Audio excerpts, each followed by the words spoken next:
আগামীকাল 18 এপ্রিল শনিবার Tripura Santiniketan medical college ও হাসপাতালের ওপিডিতে থাকবেন জেনারেল মেডিসিনে অধ্যাপক ডক্টর স্বপন সরকার, ডক্টর মোমনা দাস, ডক্টর সাগর সাহা, ডক্টর রবীন পাল, ডক্টর জয়িত্রী দাস এবং ডক্টর শ্রী রাধা মজুমদার। অর্থোপেডিক্স বিভাগে থাকবেন অধ্যাপক ডক্টর ভূপেশ সিল এবং ডক্টর নবারুণ দেবনাথ। প্রসূতি ও স্ত্রী বিভাগে থাকবেন ডক্টর মেজর মাহবুর রহমান। চক্ষু বিভাগে থাকবেন ডক্টর পাইচন্দ্র মগ এবং ডক্টর টুসি মলসম।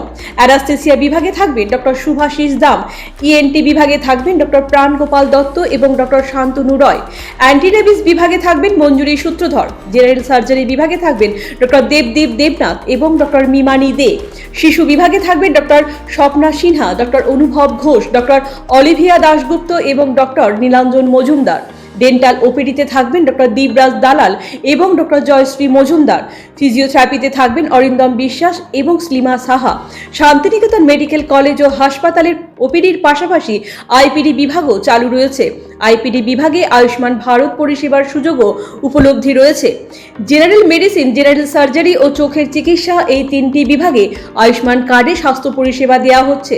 আপনার স্বাস্থ্য আমাদের দায়িত্ব। বিশেষজ্ঞ চিকিৎসক, অত্যাধুনিক যন্ত্রপাতি ও উন্নত পরিষেবা মাত্র 10 টাকার বিনিময়ে সপ্তাহের সোমবার থেকে শনিবার প্রতিদিন সকাল 9টা থেকে বিকেল 5টা পর্যন্ত এই ওপিডি বিভাগে বিশেষজ্ঞ চিকিৎসকদের কাছ থেকে উন্নত চিকিৎসা পরিষেবা আপনারাও নিতে পারবেন।